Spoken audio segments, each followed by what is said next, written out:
Good morning. But who may abide the day of his coming? We read in Malachi chapter 3 and verse 2. His first coming was without external pomp or show of power, and yet in truth there were few who could abide its testing might. Herod and all Jerusalem with him were stirred at the news of the wondrous birth. Those who supposed themselves to be waiting for him showed the fallacy of their professions by rejecting him when he came.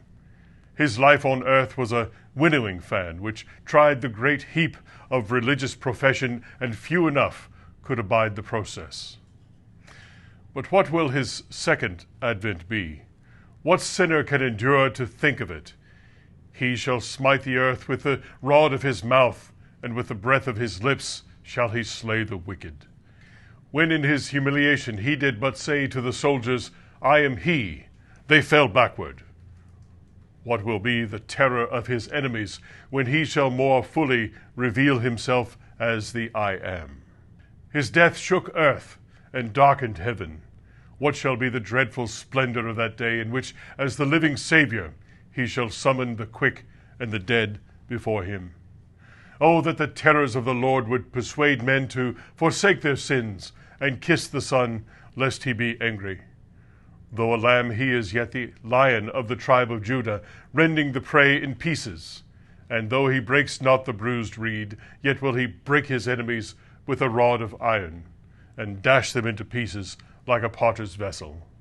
None of his foes shall bear up before the tempest of his wrath, or hide themselves from the sweeping hail of his indignation. But his beloved blood-washed people look for his appearing with joy, and hope to abide it without fear.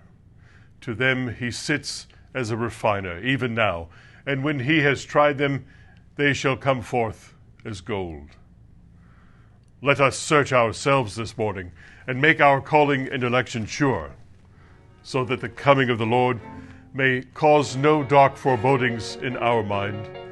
Oh, for grace to cast away all hypocrisy, and to be found of him sincere and without rebuke in the day of his appearing.